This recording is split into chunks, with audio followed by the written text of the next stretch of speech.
This pre-recorded lecture is for the Mentoring in Health Professions Education course of the National Teacher Training Center for the Health Professions of the University of the Philippines, Manila. Should you wish to use this lecture or the PowerPoint presentation for educational purposes, you may ask permission from me, the course developer, Dr. Emily D. Dicolen, an associate professor from NTTCHP. So this lecture is about basic mentoring concepts. In this lecture, I will be discussing some mentoring concepts with the following learning outcomes: to analyze important terms that are related to mentoring, explain basic mentoring concepts such as the beginnings of mentoring, its nature, and its benefits to both the mentor and the mentee, and to compare and contrast the terms related to mentoring and examine the student's readiness to commit to the mentoring process. Let's begin by clarifying some important terms that we usually use interchangeably because these are in reality very similar, but with some dissimilarities in some ways. Allow me to begin with the word mentoring. McKim in 2007 gives emphasis to mentoring being a process. It is a process by which an experienced, highly regarded, empathetic individual, meaning an expert, is engaged in the development and re-examination of a mentee's own ideas and learning, and both personal and professional development. McKim puts premium to it being a process done through talking and listening, meaning through a dialogue between a mentor and a mentee. Anne Rolfe also describes mentoring as an alliance.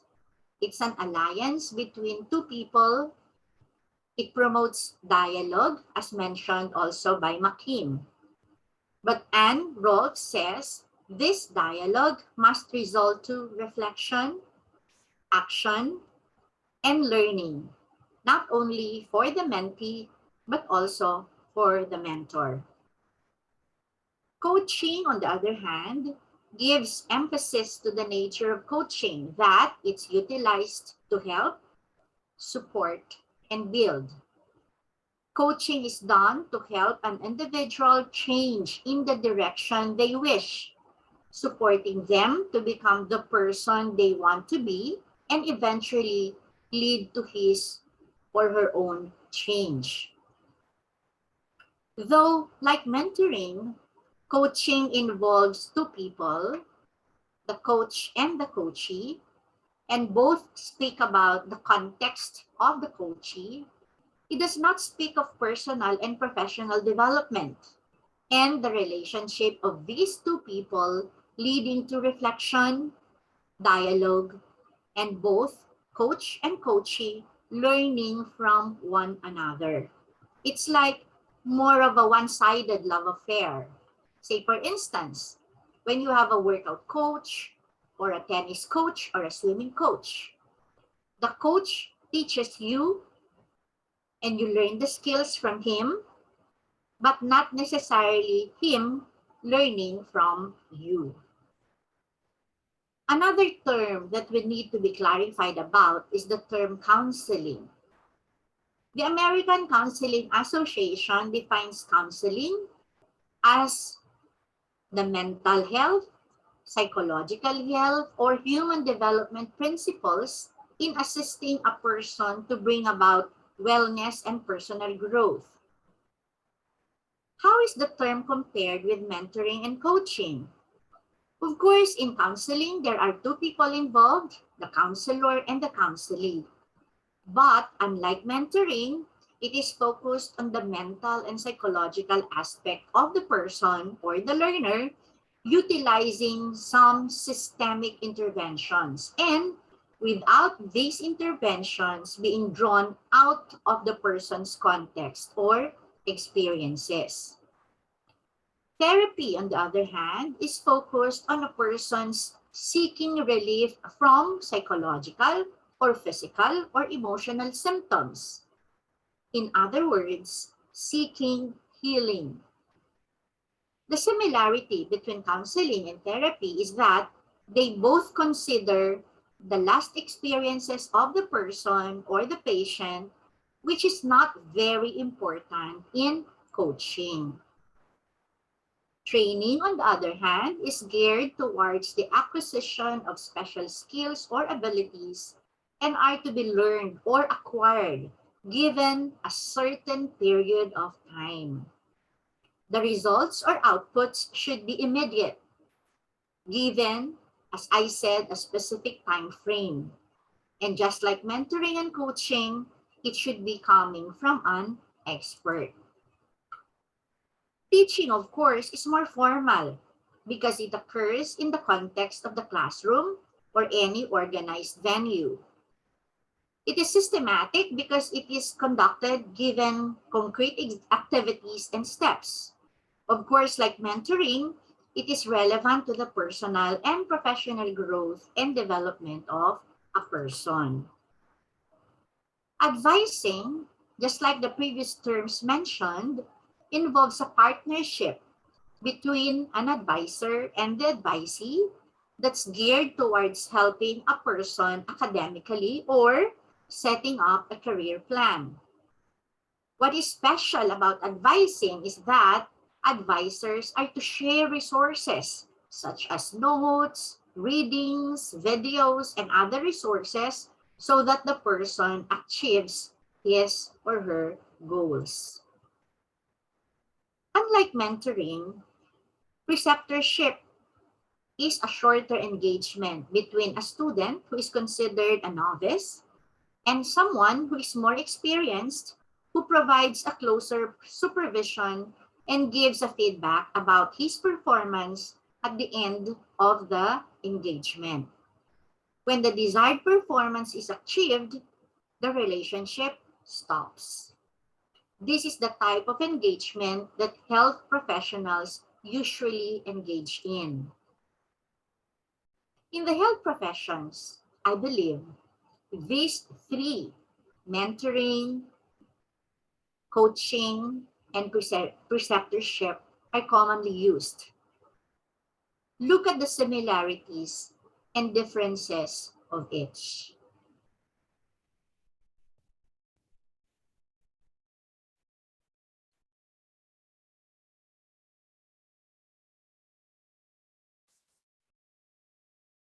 In teaching and learning, there is a stage in a learner's life when he needs to be coached, counseled, trained, taught, advised, and sometimes he needs therapy and preceptorship.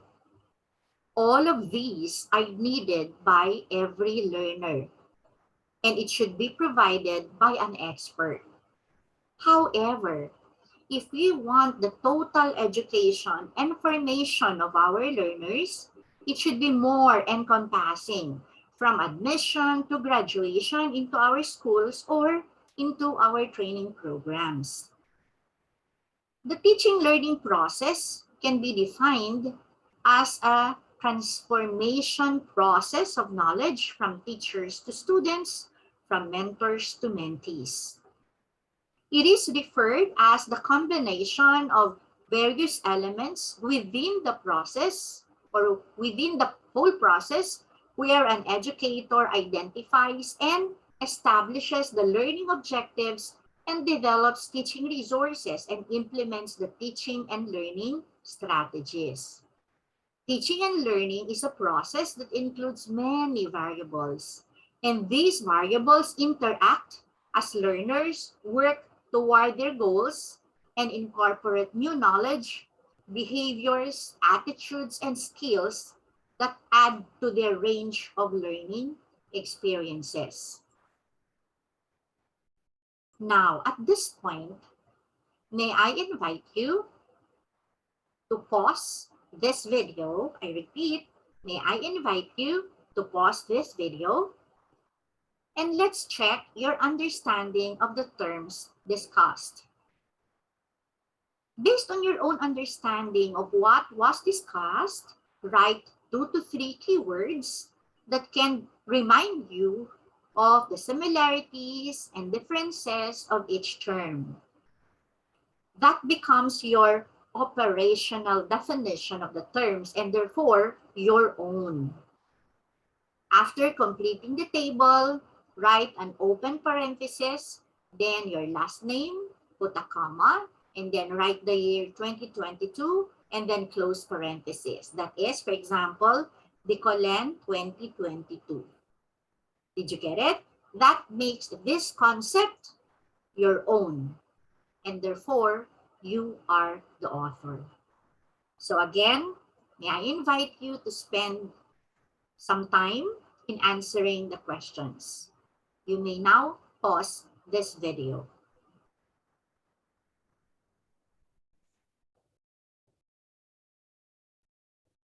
So now that the terms are clear, let us discuss the basics of mentoring. Again, it is a process. It is a long-term relationship. It requires role modeling on the part of the mentor. It involves apprenticeship and a nurturing relationship or engagement. Etymologically, the word mentor comes from the Latin mens or mentis, which means the mind. Mentoring started in the Greek epic story, the Odyssey, when Ulysses went to war and left his son Telemachus under the care of his wise and old friend Mentor. Mentor was left with the responsibility of teaching, training, educating, protecting, and assuming the role of father in his absence. All these roles rolled into one. So, if you notice, all the terms we previously defined are all incorporated in the roles left to mentor. And one thing that is evident in this relationship is the parental role of the mentor, which in our education system is what we call the principle or the doctrine of loco parentis. I repeat, it's the principle or the doctrine of loco parentis, meaning parents delegate to the school or to the professor or to the teacher certain responsibilities for their children. And the school or the professor or the mentor has certain liabilities and responsibilities if something happens to the child. So as health professions educators or as teachers or as mentors, we practice what we call the doctrine of loco parentis. Now, the question is, why is mentoring even needed? Why is it needed? There is a need for mentoring, especially in the context of the school, to ensure safe practices by learners, to be assured that students achieve all the intended competencies and outcomes before they move forward in their academic journey, and mentors are needed to act as sounding boards when students encounter difficulties, when they need someone to run to, a shoulder to cry on, someone to draw inspiration and encouragement from. So, who is a mentor then? Are you one? A mentor is considered as a trusted friend, a wise and faithful counselor, a monitor, a teacher, a wise counsel, someone who promotes mutual respect, who have that sense of responsibility, discipline, guidance, and instruction. Woodrow, in 1994, has a very clear description of who a mentor is. He said, mentors are qualified and experienced first-level practitioners who are there to assist, to befriend, to guide, to advise, and counsel students. They are there to support the mentees during periods of depression, challenging proteges to go beyond their self-defined goals. A mentor is a trusted counselor guiding the professional development of an individual, someone who is knowledgeable and competent professionals who are one or more steps ahead of a trainee or a mentee. I understand if you are feeling burdened while listening to this lecture, like, ang hirap naman, ang bigat naman ng responsibility, masyadong matrabaho, masyadong demanding, masyadong stressful. But wait, there are, of course, rewards. I remember my education teacher when I was in college. There was never a single day na hindi niya kami sinasabihan ng, your rewards are great in heaven. And there's something more to that. These are the qualities of a desirable mentor. Someone who knows to listen, not only listening through the use of his or her ears, but with the heart. They say that the reason why our mouth is located in between our ears is for us mentors to be able to listen more and talk less. Do you agree with that? It provides objective and constructive feedback, or he, the mentor, provides objective and constructive feedback with compassion and concern. A mentor who is there to support the mentee when support is needed and challenges when the situation calls for it. A mentor who is willing to establish a personal and not just functional or transactional relationship, and someone who is willing to waste time for his or her mentees. Now, these are the principles of mentoring that we have to bear in mind. Take note. Mentoring is about them, not about you.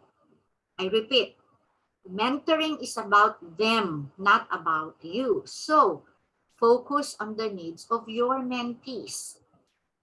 I know there will be challenges, mapapagod ka, may mga times na gusto mo ng sukuan, but please do persevere. Mentoring is really walking an extra mile. And if you see mentoring as your passion, it will never be work.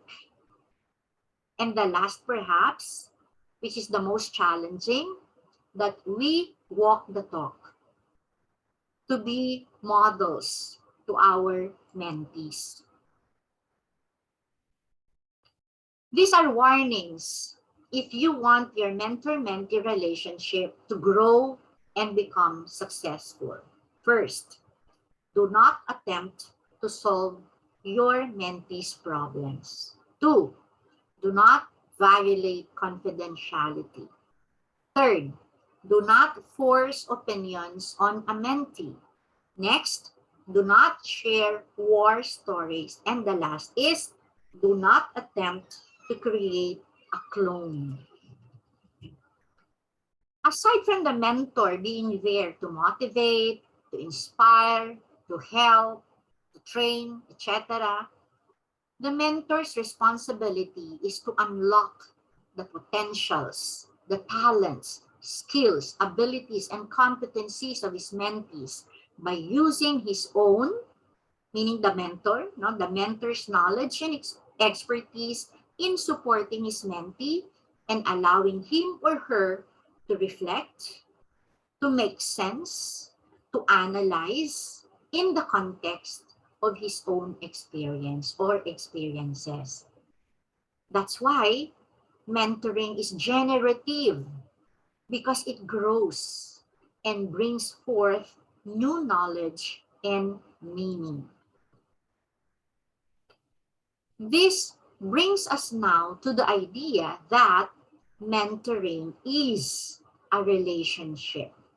It is a relationship that fosters development in their career and achieved by believing in them, helping them define, support, and attain their dream. That's according to Levinson in 1978. And mentoring as a relationship encourages the holistic development of the person. So when we say holistic development of the person, it can be intellectual, emotional, psychological, and even spiritual, no? All the aspects of the learner. Mentoring is what we call mentee-centered. As I said earlier, it's about them, not about you. So it is mentee-centered that is nurtured. It grows in a safe learning environment where there is mutual respect, open and clear communication, mutual trust, and sealed in confidentiality. And therefore, my dear health professions educators, the key to a successful mentoring relationship is what we call collaboration. Collaboration is important if we want our mentoring relationships to be successful. And in a collaborative relationship, it's not a one-sided affair, but a mutual affair where both should benefit because, as we said earlier, the mentor and the mentee learn from one another. Health professions educators, if you engage in this mentoring relationship, these are the benefits that you will get.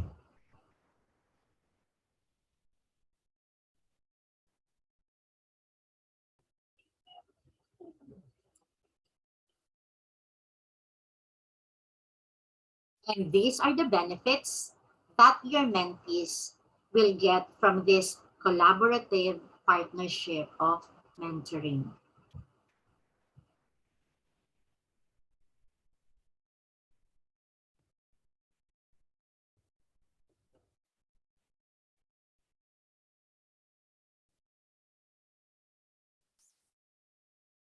In summary, coaching, counseling, therapy, teaching, training, advising, and preceptorship are all parts of the teaching learning process.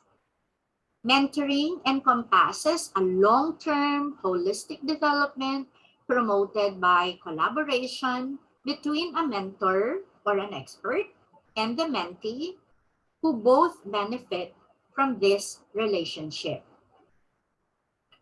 As health professions educators, our aim is to prepare, capacitate, and commit ourselves into this relationship with our students. The question is, are we ready to commit ourselves in the mentoring relationship with our learners so that they become more holistic and integrated health professionals of the future?